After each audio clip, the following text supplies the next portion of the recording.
Slavă lui Dumnezeu stă în ascunderea lucrurilor, iar slavă împăraților stă în cercetarea lucrurilor. Proverbele 25, versetul 2. Dacă există lucruri care sunt ascunse, care Dumnezeu vrea să le căutăm, să cercetăm ca să le găsim. De fapt, prin faptul că le căutăm, le cercetăm, este un mod prin care ne calificăm să avem acces la lucruri prețioase. La lucruri care se dau doar la persoanele care s-au calificat pentru ele. Acelui care va birui va primi o piatră albă și pe această piatră un nume scris pe care nimeni nu cunoaște decât cel care primește piatra. De exemplu, iată un lucru prețios care oamenii se vor califica pentru a avea acces la asta. Sau Pavel explică că unii sunt mântuiți prin foc, nu vor avea nicio răsplată. Lucrarea fiecăruia va fi încercat prin foc. Dacă lucrarea nu stă, pentru că a fost făcut cu fân, cu paie și nu rezistă testul focului, Pavel zice persoana va fi mântuit ca prin foc, dar își pierde răsplată. Dar cel care lucrare va sta, se califică pentru răsplată. Deci, este important să înțelegem acest lucru, cum ne putem califica sau discalifica. Și slavă lui Dumnezeu stă în ascunde lucruri, pentru că acele lucruri, a avea acces la ei, trebuie să ne calificăm. Și calificarea noastră este setea, este pasiunea, este determinarea, este energia care depunem pentru a găsi acele lucruri. Însă, multe lucruri care le găsim, care le descoperim, sunt pentru ca să acționăm. Sunt pentru a fi tradus în fapte. Sunt ca principiul, gândul, ideea lui Dumnezeu să se manifeste fizic. Mă duc în Exod 25, în această săptămână introduc puțin ce o să vedem săptămâna asta, dar care cred că este una din bataliile noastre extraordinar de mari. Până la urmă, dacă e să te uiți, care este bătălia copilor lui Dumnezeu? Este să manifeste, să arate, să înfăptuiască lucrurile care le știu deja. Acolo e bătălia noastră. Când știm, când de exemplu el zice, binele care îl știu nu-l fac, dar răul care nu vreau să-l fac, îl fac, da? Bătălia noastră este acolo. Bătălia noastră este să facem ce deja știm. Să manifestăm ce deja am descoperit.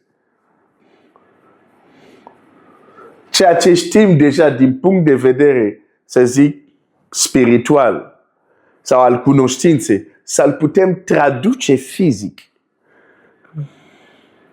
Deci această căutare a lucruri prețioase nu este doar o căutare ca să avem acces la lucruri ascunse, dar printre acele lucruri ascunse sunt adevăr, sunt planuri ale lui Dumnezeu, gândurile lui Dumnezeu, care odată ce le descoperim, avem responsabilitate să facem ceva. Adică să acționăm. Să acționăm.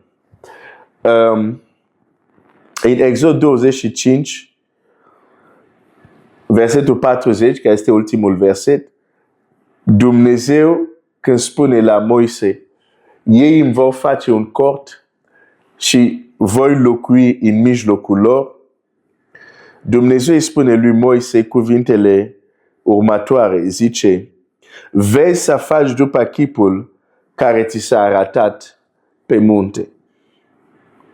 Deci pe munte i s-a arătat un model.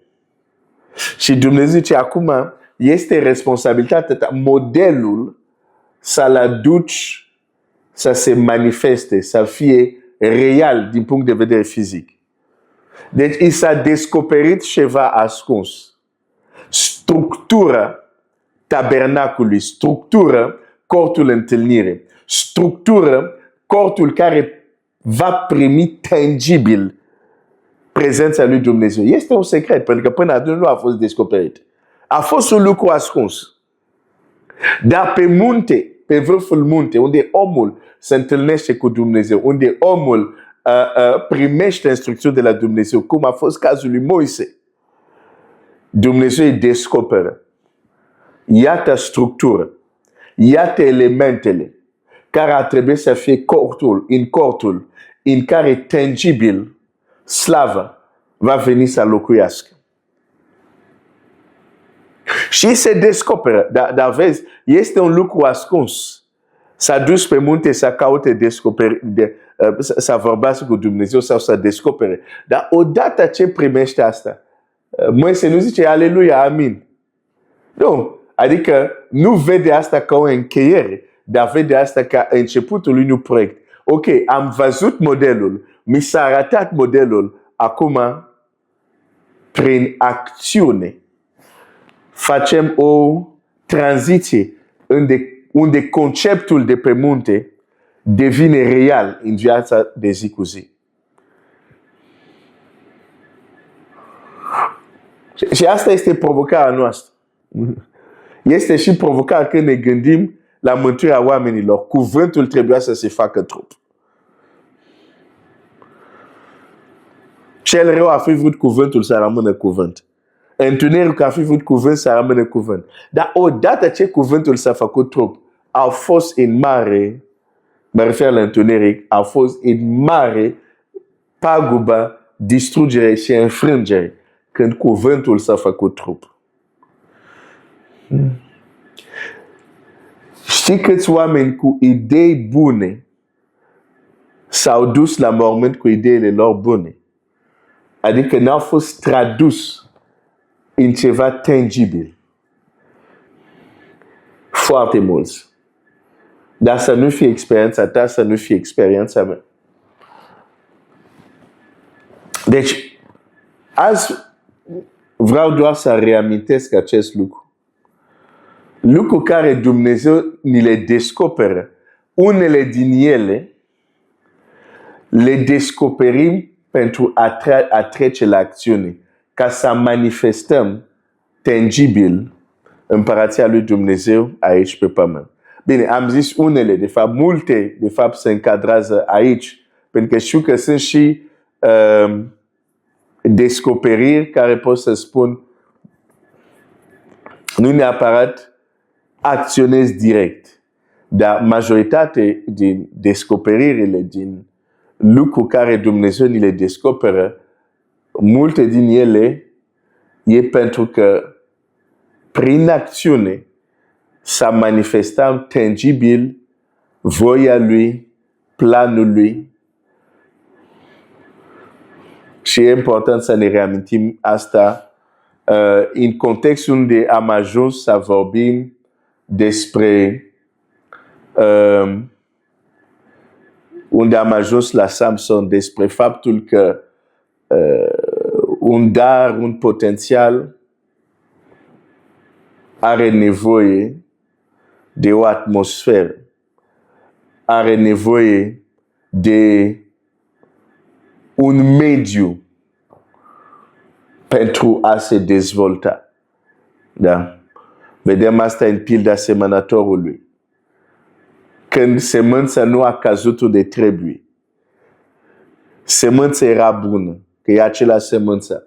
Dar în funcție de mediul unde a căzut, ori a fost îndăbușită, ori a fost uscat, ori a fost mâncat, ori a dat roade, în funcție de ce? De mediu. În funcție de mediu. Și e important când realizăm că un potențial, un dar, are nevoie de un mediu propice pentru a se exprima, pentru a se manifesta, să nu rămânem acolo, dar să trecem și la acțiune. Să trec și la acțiune, să trec și la acțiune. Să înțeleg, sunt anumite lucruri care trebuie să le fac înainte să pot vedea anumite lucruri. Adică trebuie să le fac în sens de a pregăti mediul în care se va exprima darul. Exact ceea ce face Samson cu prilejul de ceartă care caută la Filistini. Mă opresc aici cu ajutorul lui Dumnezeu. Continuăm mâine. Dumnezeu să te binecuvinteze.